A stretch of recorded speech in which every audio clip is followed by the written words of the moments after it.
Boa noite, pessoal. Me chamo Carlos Pessoa, eu sou gestor de renda variável da Veneto Asset, sou uma gestora independente, BH. Hoje a gente está inaugurando nosso canal de YouTube e vamos falar um pouquinho sobre o nosso fundo, que se chama Veneto Dynamic. Vamos falar do perspectivas macro, nós vamos falar do cenário político um pouquinho, nós vamos falar de vários assuntos importantes que a gente vai passar rapidinho pelo YouTube. E no final a gente ainda vai falar de dois cases que a gente tem na nossa carteira, que os nossos cotistas perguntam e por que a gente está tão animado com esses cases. Então, a ideia é a gente abrir esse canal no YouTube para realmente a gente se aproximar dos nossos cotistas, conversar um pouquinho sobre cenário, conversar sobre a eleição, né, que todo mundo está perguntando, conversar um pouquinho sobre a Bolsa. Enfim, então nós estamos aqui hoje para iniciar esse canal e conseguir passar um pouquinho do que a gente está pensando, tá? Então, no nosso primeiro slide, a gente vai ver a situação hoje de petróleo, né? Petróleo, inflação. Então, a gente vê e vem visto essa questão toda de aumento de juros nos Estados Unidos, e eu vou tentar falar um pouquinho o que se passa pelo mundo e por que essas duas curvas são tão importantes. A gente também colocou embaixo no gráfico um pouquinho sobre oferta e demanda de petróleo. A gente está enxergando que algumas questões venham mexendo na demanda de petróleo, como a questão ESG, a questão do Covid também, e a questão da guerra da Ucrânia acabou impactando demais o preço dessa commodity tão importante. Então, eu acho que começa lá atrás, o mundo todo parou de investir da forma que deveria em petróleo. Isso teve seus impactos, as políticas ESG, com toda a razão, né, buscando mais sustentabilidade, vieram e acabaram afastando muito o investimento em novos projetos, em novas plantas. Depois a gente veio o Covid ainda, e a Covid ainda acabou batendo um pouquinho na oferta. Então, devido ao vírus, os grandes meios, os grandes produtores não conseguiram entregar a quantidade de petróleo que o mundo precisava. E agora, por fim, a gente está vendo esse embargo contra a Rússia, a guerra da Ucrânia, e aí a gente vem enxergando um aumento nos preços, né? A inflação foi para a lua, para a gente ter ideia. Desde o começo da década de 80, a gente não vê inflação tão alta, né? A gente não vê inflação tão alta desde a década de 80. Se a gente voltar no tempo, as razões são bem parecidas, né? A gente acaba vendo também aquela época, choque de petróleo, os embargos dos árabes. Hoje é realmente oferta e demanda. O mundo não está conseguindo produzir a quantidade de petróleo que o mundo vem demandando. A gente deve ver ainda o preço de petróleo ainda por um bom tempo ainda apreciado, e inflação muito alta. Tipo, olha a curva de inflação de 12 meses aí nos Estados Unidos, chegando a níveis inimagináveis há anos atrás. Isso vai bater no Fed. Então, o Fed ele está tendo um grande desafio. Ele está tentando fazer um pouso suave, né? Ele está tentando diminuir essa inflação, bater no mínimo possível em crescimento econômico. Isso é um grande desafio do mundo inteiro, um desafio do Fed. Alguns criticam demais sua postura, outros acham que ela está correta, né? Que o Jay Powell está correto. Só o futuro irá dizer. A gente sabe que o mercado de trabalho americano está muito aquecido ainda, e que talvez a gente vai enxergar um pouco mais de juros por causa de estímulos, por causa de preço de commodity, por causa de Ucrânia, Rússia, por causa de Covid. Então, o que a gente também vê no macroeconômico local, a gente veio a nossa inflação também explodir, né? A gente viu o GPM explodir primeiro, depois a gente viu IPCA. Então, o IPCA chegou ao maior nível dos últimos 25 anos, acompanhando o mundo inteiro. Muito disso foi choque na oferta, a reprecificação das commodities, principalmente petróleo. A gente também teve um juros muito baixo. A gente viu a deterioração dos ativos locais durante o período. A gente viu o dólar perto de R$6, e agora a gente chama operação de carry, né? Então o gringo ele consegue investir no Brasil, tomar em Selic e montar um hedge em cima dessa posição. Então a gente viu também uma valorização do real frente ao dólar nos últimos tempos, né? E por outro lado também a gente vê o mercado de trabalho até surpreendendo, de crescimento econômico também surpreendendo. O desemprego está chegando aí perto dos 10% de novo, que tinha muito tempo que a gente não enxergava isso, mas com a inflação muito alta, né? A pauta de eleição já voltou ao radar de todo mundo também. Os ativos locais estão extremamente amassados. Essa parte toda de precificação de ativos você já começa a ver também um pouquinho nas estatais, né? Talvez a eleição vai trazer um candidato que talvez vai intervir um pouquinho mais nas estatais, e ele está em primeiro lugar, então isso vem batendo no preço. Você olha um Banco do Brasil valendo pouco mais de 100 bi bolsa, com lucro estimado desse ano em 24, 25 bi. Petrobras a mesma coisa. Petrobras talvez vai distribuir entre 25% e 30% de dividendos. Isso vem levando... isso é fruto do preço muito descontado, né? A situação econômica vem melhorando um pouco, né? A gente achava que o crescimento do PIB ia ser 0,5%, já tem gente falando em 1,5%, o dólar já deu uma arrefecida, então a gente vem tendo um pouco de melhora. A gente deve enxergar uma Selic batendo perto de 14%, 13,5%, acho que está dado também. Esse aperto monetário já parece que o trabalho sujo do do Banco Central, já foi feito, diferentemente do FED, a gente já está no fim do ciclo, mas também a gente acha que o juros vai ficar por muito tempo ainda perto desses 14%. Então, a gente só enxergaria uma recuperação maior da bolsa num hipotético redução de Selic. Eu não acho que vai acontecer esse ano, talvez meados do ano que vem. No próximo slide, a gente mostra um movimento um pouco técnico da nossa bolsa, né? Quando a gente enxerga o retorno do índice Small Caps, que é esse marrom mais escuro, contra o índice Bovespa bege, a gente vê que a bolsa ali no começo de 2021 está tomando uma surra desde 16 o Small Caps, e agora a gente viu esse gap fechando fortemente. Um movimento muito tático, quando geralmente o local sai e o gringo ele entra geralmente por empresas de maior capitalização. Ele vai atrás dos bancos, ele vai atrás de Vale, ele vai atrás de Petrobras. E as empresas de menor capitalização acabam sofrendo muito. É isso que a gente vem enxergando, tem um tempo que a gente já vem enxergando. Esse ano, essa distância aumentou ainda mais. A gente vê esse gráfico da direita, aumentou ainda mais. E que, se a gente não enxergar uma entrada do institucional local, a probabilidade dessa dinâmica se repetir é grande.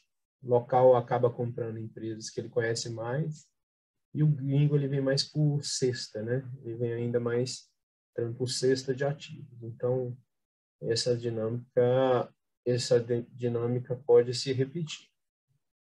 Falando um pouquinho do resultado do nosso fundo, a gente teve um mês de maio com um retorno acima de 1%, 1,17 versus 3,22 no índice Bovespa. No ano, a gente está um pouquinho para trás do índice Bovespa, fechando mês passado subindo 4,5 versus um pouco mais de 6 do índice Bovespa, o que vem ajudando um pouquinho o setor de logística para a gente, o setor de banco também, o índice Bovespa também tem um peso grande no setor de banco. A gente já teve alguns resultados no primeiro TRI que a gente gostou, dentro da nossa carteira, acima do que a gente esperava. A gente também fez um desinvestimento, muito por questão de governança. A gente é uma empresa de siderurgia internacional, estada fora do Brasil, e aconteceu algumas questões que levaram a gente a desinvestir. O cenário global continua muito conturbado, né, com esse aumento de juros, aperto monetário no mundo inteiro. gente acha que a Bolsa brasileira já reflete muito isso. A gente já enxerga muito ativo, um valor que a gente não via há muito tempo. A gente não sabe quando vai acontecer a correção de ativos, mas a gente está muito confortável com o portfólio que a gente tem na carteira, boas empresas, com baixo endividamento, com valuation ultra descontado. Então, a gente acha que esse cenário, uma hora vai se reverter e uma hora a gente vai se beneficiar disso. A gente está levemente inclinado para ações domésticas, mid-caps e com sempre baixo endividamento. Para a gente ter uma ideia, hoje o índice Bovespa ele negocia com um desconto muito grande em relação à média histórica dele. Ele está aí com um desconto na ordem de 40% a 50%. Então, a gente acha que uma hora vai reverter. A gente acha que quando Selic começar a cair, o mercado sempre antecipa essas coisas. Então, não é quando a Selic cair, é quando o mercado achar que a Selic vai cair. 6 meses antes, a gente acha que o mercado vai ter uma correção. Talvez isso vai coincidir com pós-cenário eleitoral, pós-novembro, e aí pode ser que a gente tenha uma simetria bem legal, e aí talvez a gente vai ter uma visão também mais clara do Fed e outras questões mais, como oferta e demanda de petróleo, inflação no mundo. Próximo slide, a gente vai comentar num case que a gente gosta bastante, é a 3R, hoje é uma Junior Olhas, né? Hoje tem ativos no litoral do Rio, Espírito Santo e Recôncavo Baiano, e agora com Polo Potiguar no litoral do Nordeste. Basicamente, o que é que ela faz? A 3R. Ela revitaliza campos, muita coisa vindo da Petrobras, a grande maioria dos seus campos vindo da Petrobras, muito campo onshore. E aí a gente vê uma empresa com gestão bem redonda, uma gestão bem experiente, muita gente vindo da própria Petrobras, a gente vê na tela aí.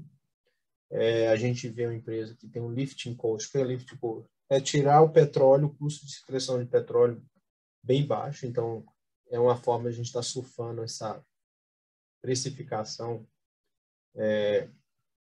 exagerada do preço dessa commodity, né? Então a gente acha que a 3R, entre as Júnior Olhos, né, que a gente tem Petro Recôncavo, a gente tem Nauta, a gente tem Petro Rio, a gente tem e ela, das quatro, a gente acha que ela é a mais descontada. Então, quando a gente olha o valuation hoje da 3R, ela vem bem descontada em relação às outras Júnior Olhas. A gente acha que com a entrada do campo de Potiguar, o mercado não colocou no preço a entrada desse campo. Ela não é tão coberta, né? Ela não é tão coberta como outras do setor. Então, acho que vai demorar um pouquinho. Lógico que tem um risco de execução dentro da 3R. A gente tem um risco de execução, são muitos campos juntos, mas são campos, na sua maioria, onshore, então são campos maduros da Petrobras. E aí, quando eu olho em termos de múltiplo, valor da firma dividido por reserva, ela está muito mais barata do que outras junior oil. Então, a gente gosta, eu acho que é uma forma legal de a gente estar exposto a petróleo. E ela vem entregando bem. A gente tem uma posição grande, relativamente grande dentro do nosso fundo. A gente acha uma oportunidade de surfar petróleo. A gente está fora num case em relação à eleição, aumento de juros lá fora. É um case que a gente acha que tem bastante margem de segurança, a gente gosta bastante.